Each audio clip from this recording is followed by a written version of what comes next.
મારા વાલા પ્રિયો, તમે કેમ છો? શું તમે સારા છો? હું સારો છું, ખુશ છું, પરંતુ હું દુઃખી પણ છું અને નિરાશ પણ છું. શું આવી રીતે કહી રહ્યા છો?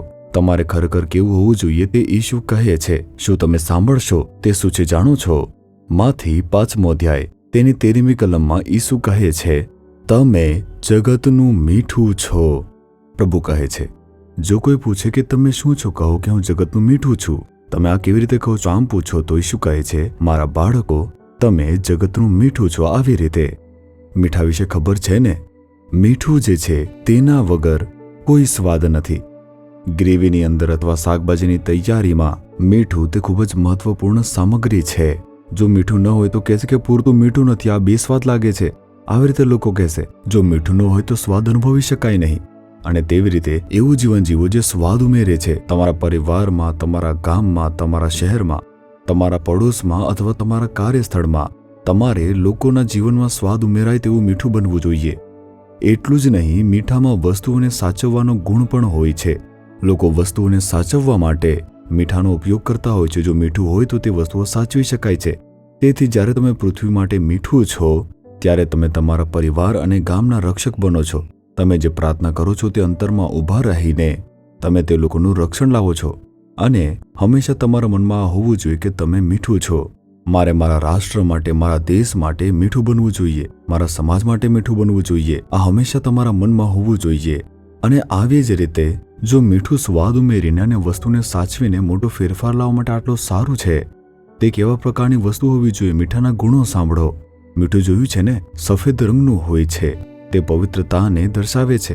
જ્યારે આપણે પવિત્ર હોઈએ છીએ ત્યારે મીઠું બની શકીએ છીએ અને વિશ્વ માટે ઉપયોગી બનીએ તેવું મીઠું બની શકીએ છીએ. જો મીઠું સ્વાદ ગુમાવે તો તેને ફેંકવું પડે છે. આવી રીતે બાઇબલના વચનો કહે છે. તેથી આપણે પવિત્ર બનીને પ્રતિબદ્ધ થવું જોઈએ. મીઠું જો તેવું ને તેવું જ રહે અને ઓગળે નહીં તો તેનો કોઈ ઉપયોગ થશે જ નહીં. તે ઓગળશે પછી જ તે સ્વાદ આપશે. તેથી તે પોતાનો નાશ કરે છે અને સ્વાદ ઉમેરે છે.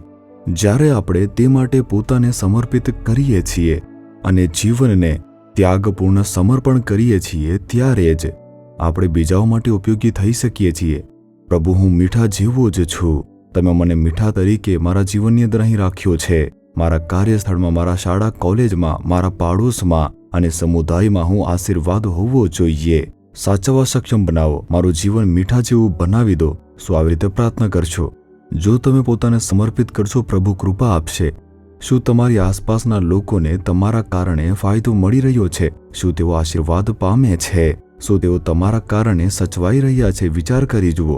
જો નહીં તો આપણે ઈશુએ કહ્યું તેમ નથી, તો પછી તમે આશીર્વાદની અપેક્ષા કેવી રીતે રાખો છો? જો આપણે મીઠું બનવા પ્રતિબદ્ધ થઈએ તો તે આપણને આશીર્વાદ આપશે. શું પ્રતિબદ્ધ થશો? હે પ્રભુ, અમે જગતના મીઠા છીએ એમ તમે કહ્યું છે. હું એવું જીવન જીવવા માટે પોતાને પ્રતિબદ્ધ કરું છું. મને તમે પવિત્ર કરો. હું મારી આસપાસના લોકોના આશીર્વાદ માટે, ઓગળવા માટે અને પોતાનું બલિદાન આપવા માટે મારા જીવનને સમર્પિત કરું છું. મારા જીવનને પ્રતિબદ્ધ કરું છું. મને મીઠાની જેમ તમે ઉપયોગ કરો. હું ઈશુના નામમાં પ્રાર્થના કરું છું. Amen, amen. Jesus redeems Gujarati YouTube ચેનલને સબસ્ક્રાઇબ કરો. દરેક નવા કાર્યક્રમની માહિતી મેળવવા માટે બેલ આઇકન પર ક્લિક કરો.